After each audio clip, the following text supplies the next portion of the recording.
산성에 요 며칠 사이에 인천 광역시 그러니까 대한민국 임무 특수자들 그러니까 육해공군이 참 자리에서 항상 매년 그렇게 송년회를 하는 자리에 초청을 받고서 나가 다녀왔습니다. 그 자리에는 각계 각층의 많은 사람들 또 사회단체에서 또 이렇게 대표성을 띠고 참 이렇게 활동하시는 분들 뿐만 아니라 지역 단체장들이 또 참여를 한 그런 자리에 그러니까 6.25 당시에 인천 상륙 작전이 이루어지기 전에 특수 임무를 띠고서 나가 유엔군 더글러스 메가더 장군이 이끄는 유엔군을 돕기 위해서 그때 당시에 이제 공산군들이 그렇게 한국에 남침을 해가지고 요소요소 포진하고 있을 때 특수 임무를 띈 사람들이 그런 자리들을 다 파괴해갖고 유엔군한테 이 첩보를 전해주는 겁니다. 그리고 또 이제 북파 공작원으로서 활동을 했던 사람들 모임을 지금 얘기하는 거예요. 지금 사실 이런 얘기들은 군사 정권 당시에는 뭐 이런 얘기들을 할 수가 없지만 지금 민국민 정부로 들어와가지고 지금 그래도 이런 얘기를 할 수 있고 지금 음지에 있는 사람들이 명예로움을 찾기 위해서 지금 회복하는 중입니다. 지금 그 사람들은 지금 아직도 음지에 있어요. 충원탑이라는 곳에 월미도에 충원탑을 얼마 전에 제가 가봤지만은 월미도의 충원탑이라는 곳에 대한민국 특수임무자 충원탑에 가보니까 352의 명간인들이 이름 석자가 올라가지 않고 겉에 그냥 이름이 없는 그런 탑만 새겨져 있더라 이 말이에요. 그러니까 대한민국 국민을 위해서 국가를 위해서 명예롭게 전사를 하신 분들이 그래도 이름 석자는 어쨌든 간에 이게 어쨌든 간에 밖에 새겨져야 되는 것이 마땅한 것인데 그 사람들이 특수 임무를 띄었다는 한 이유로 이름 석자가 없더라 이 말이에요. 그런 것은 고쳐져야 할 것이라고 생각하는 것이고 그래서 이제 그런 부분들을 좀 요리조리 해서 조리 있게 참 산성이 그 사람들이 가족들이 명예도 회복하고 또 그렇게 밝게 살아갈 수 있도록 자랑하기 위해서 산성이 또 그렇게 그 자리에 갔던 것입니다. 마침내 거기에는 해군 제동님이 또 참 오셔가지고 자리를 하신 가운데 대한민국의 앞날과 또 이름없는 총원탑에 대해서 또 이렇게 두루두루 참 이렇게 취재를 해서 인터뷰를 해가지고 방송을 전해드렸습니다.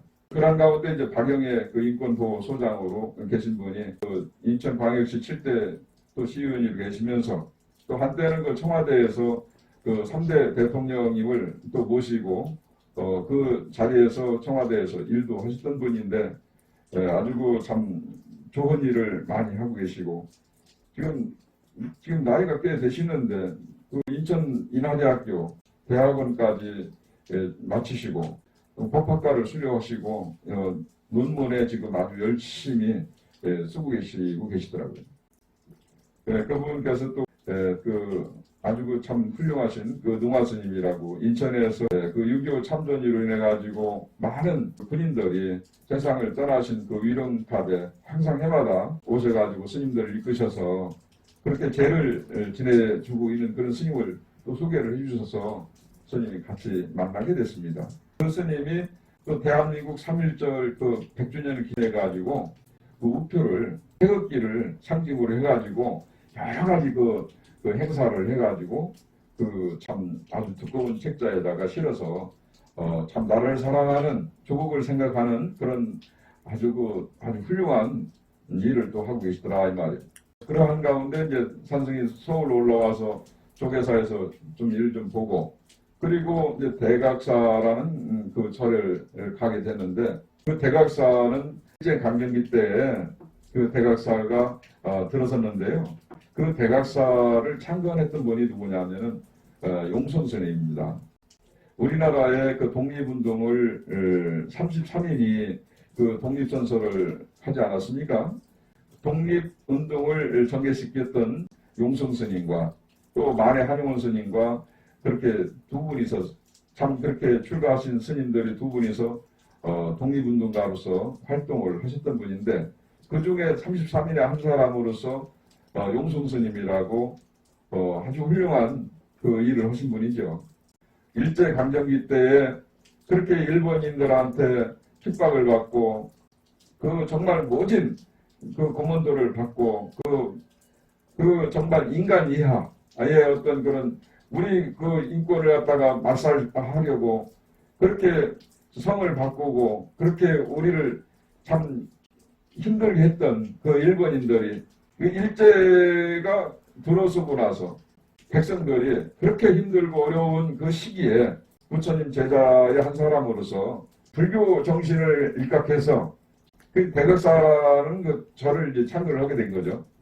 그 퇴색해가는 그 불교를 갖다가 좀 살리기 위해서 백악사라는 그 절을 지키기보다는 백악회를 만들어서 불교의 색깔을 너무 진하지 않게 만들기 위해서 백악회를 만드는 거예요.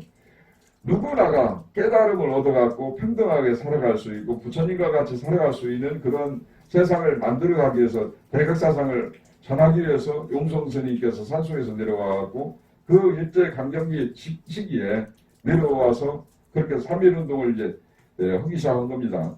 독립선서를 낭독을 하시고 그 용성 스님이 서대문 흉무소를 끌려가시고 나서 보니까 한쪽에서 성경책을 따기는 그런 사람들을 본 거예요.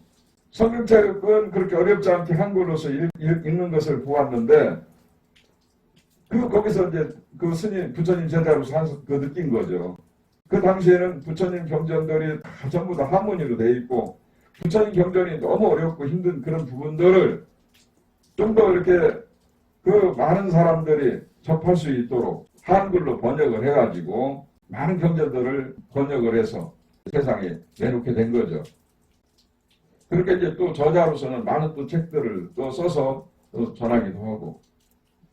그러니까 그 스님의 일화가 있어요. 그 용선 스님께서 원고를 많이 글을 써놓으면은 또 한 스님 옆에서는 또 책을 내려면 돈이 있어야 되니까. 그러니까 그 원고들을 바구니에다 갖다 살짝 불태우고 그랬다. 그래서 그 당시에 그 스님, 용성 스님께서는 이제 선농일치를 주장을 하셨어요. 백장선사께서 아주 유명한 말씀이 있습니다. 그게 일일부작 일일불식이라는 그 말이 있는데 하루 일을 하지 않으면 하루 한 끼를 먹지 말라고 하신 말씀이 유명한 그 선사의 말씀입니다. 그 선사의 말씀을 통해서 그 용성 스님께서는 그 선농일치를 주장을 하셨던 분입니다. 그러니까 스님들이 수행을 하기 위해서 그러니까 지리산 같은 데다가 땅을 사가지고 그 과실 그런 나무들을 심어가지고 그걸로 이제 불자들한테 참 감자 같은 거, 고구마, 과일 같은 거, 복숭아 이런 거 심어서 그러니까 오는 불자들한테 놀아주고 또 스님들이 그걸 자급자족하면서 먹고 살았던 것이죠.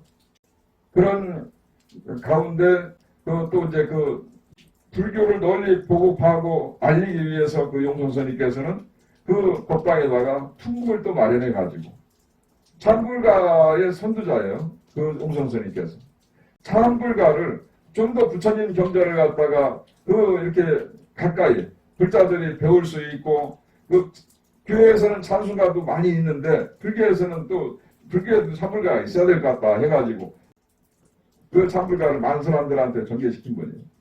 그리고 또 그런 가운데 불일이라는 잡지 오늘날 지금 이 스님하고 법명이 똑같죠. 부처불자 날일자 불일이라는 잡지를 만들어가지고 그때 당시에 그 화보로 해갖고 많은 그 알림을 통해서 세상에 전하게 된 거예요. 불일 잡지가 아주 유명했었어요. 지금 그러한 그 용성 스님의 분도들이 지금 훌륭하게 사회적으로 또 큰 스님들이 거기서 많이 태어나셨죠.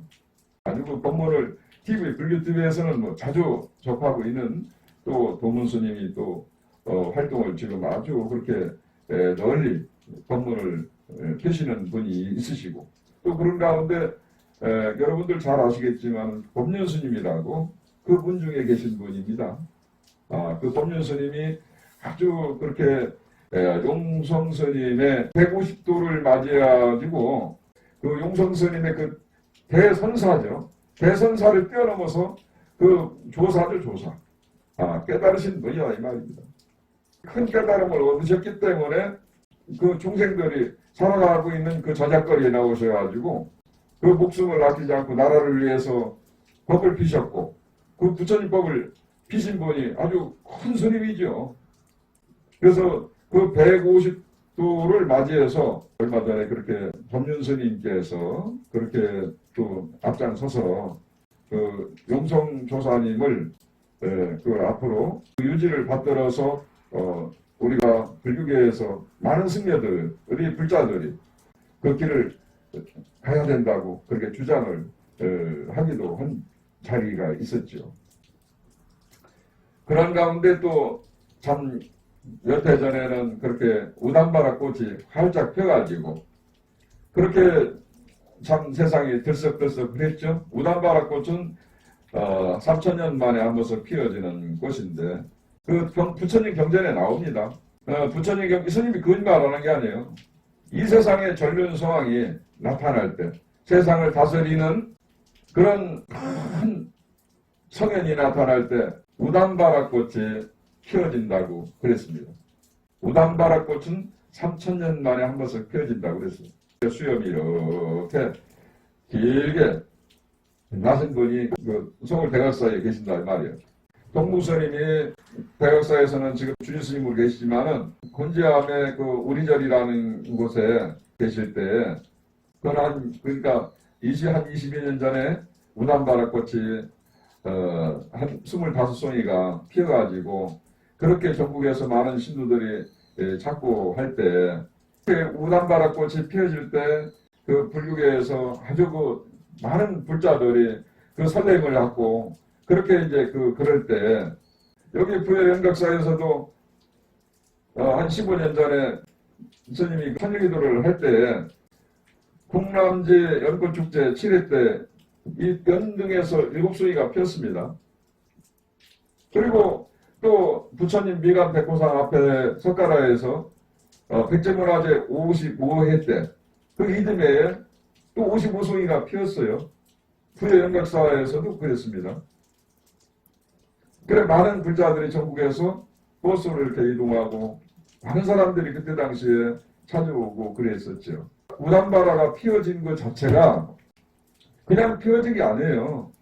그게 불가의 인연법으로 자연스럽게 우담바라 꽃이 피어진 것인데 그 세상 사람들은 그 우담바라 꽃 풀잠자리 알이 그게 뭐 대수냐고 그러는데 한국 불교 옥편에 보면은 동화 옥편에 보면은 우담바라 꽃은 풀잠자리 알과 다르지 않다라고 정의가 되어 있는 것입니다. 옥편에서도 그렇게 인정이 되어 있는 거예요. 우담바라 꽃이 풀잠자리 알과 다르지 않다라고 옥편에서도 그렇게 인정을 하고 있는 우담바라 꽃인데 세상에는 우담바라 꽃이 피어 있지 않은 절에서 그걸 믿지 않는 사람들, 인연법을, 연기법을 그거 믿지 않는 사람들은 그걸 하찮게 그냥 여긴다 이 말입니다. 그게 가슴 아픈 일이죠. 그러니까 부처님이 이 세상에 석가모니 부처님은 1100억 화신이로 이 세상에 오신다고 우리는 믿고 공부를 하고 있고 그렇게 알고 있습니다. 경전에 그렇게 나와 있고 관세음보살님이 32응신이로 이 세상에 오신다는 것을 우리는 알고 있고 우리는 믿고 따르고 있습니다.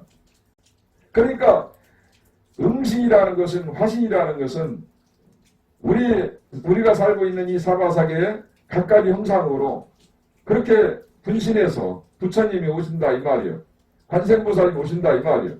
근데 그것을 알지 못하고 믿지 못하니 부처가 당장 앞에 눈앞에 와도 부처를 만나지 못하고 관세음보살님을 보지 못하고 있다 이 말이요. 여러분들이 부처님을 지금 아미타불 부처님을 찾고 지금 관세음보살님을 열심히 부르고 있지만 아미타 부처님, 관세음보살님은 언제 보셨습니까? 관세음보살님이 눈앞에 왔는데도 여러분들은 모르는 거예요. 아미타불 부처님이 앉아 있는데도 그걸 모르는 거예요. 그게 지금 이 자리의 모습들이 아니겠습니까? 그래서 부처님을 찾으려고 하는 그런 마음을 간절하게 찾으려고 한다면은 어디서 찾아야 되느냐? 모든 것을 내려놓아 버리면은 부처님을 만날 수가 있는 것인데 그걸 보지 못하고 있어요. 그 자리를 지키는 그 스님들은 보는 거예요. 부처가 어디 있다는 것을. 얼마 전에 그 대각사에 갔던데 그 동봉스님께서 우담바라 25송이가 핀 곤지암의 오리절에 그때 당시에 기도를 열심히 하시고 그렇게 또 그 스님은 또 아프리카 난민을 위해서 그 어렵고 힘든 죽어가는 생명들을 위해서 거기에다가 땅을 사가지고 지금 학교까지 그 지라고 그렇게 하신 분이 아주 훌륭하신 분이에요. 그리고 지금 오늘날에 와서 부처님 경전들을 그렇게 경전들을 갖다가 그렇게 많이 편찬을 하고 계시더라고. 그 아주 훌륭한 그런 스님이 그 머물고 있는 그 자리에 서울 대각사라는 그 절을 딱 가서 한 2시간 동안을 동무 스님하고 같이 차담을 했어요. 차를 마시면서 스님하고 신저심 통하는 거예요. 우담바라가 피워진 절에 스님 절에도 우담바라가 피워졌지만 그 스님 절에도 우담바라 피워졌고 그러나 세상 사람들은 우담바라 꽃이 피었음에도 불구하고 그걸 제대로 보지 못하고 있더라 이 말. 그러니까 그 스님이야말로 이 시대에 그 대한 독립을 외치면서 아주 훌륭한 스님 문화에서 공부를 하고 계시는 그런 제2의 용성 스님으로서 지금 자리를 하고 있더라 이 말. 그런 자리에 그 속내를 알고 있는 이 산성이 또 겪어봤기 때문에 그 스님의 그 모습을 또 보았고 그 스님은 또 이제 그렇게 그 곤지암의 그 절도 많은 땅을 갖다가 절도 그 조계종으로 해서 다 그렇게 욕심 없이 전부 다 그렇게 또 그 시사를 했고 이 아프리카에 가서 땅들을 전부 다 그렇게 종단에다가 그 시사를 했더라고요. 그러니까 그 스님이 아무런 욕심이 없기 때문에 그렇게 훌륭한 일들을 하실 수가 있는 거예요. 그러니까 그 스님이야말로 그 부처님 경전을 꿰뚫어 보니까 부처님 경전을 이렇게 논문으로 이렇게 멋지게 이렇게 풀어낸 것을 편찬하면서 그렇게 좋은 글들을 또 통해서 많은 그 참 불자들한테 그 이해할 수 있도록 폭넓게 부처님 말씀을 전할 수 있도록 그렇게 만들어진 책들을 통해서 그 학회에서는 내년에 한 5월 달쯤에 학위식인가 뭘 해서 그렇게 뭘 해준다고 하는 것 같더라고요. 잘 되었으면 참 좋겠습니다.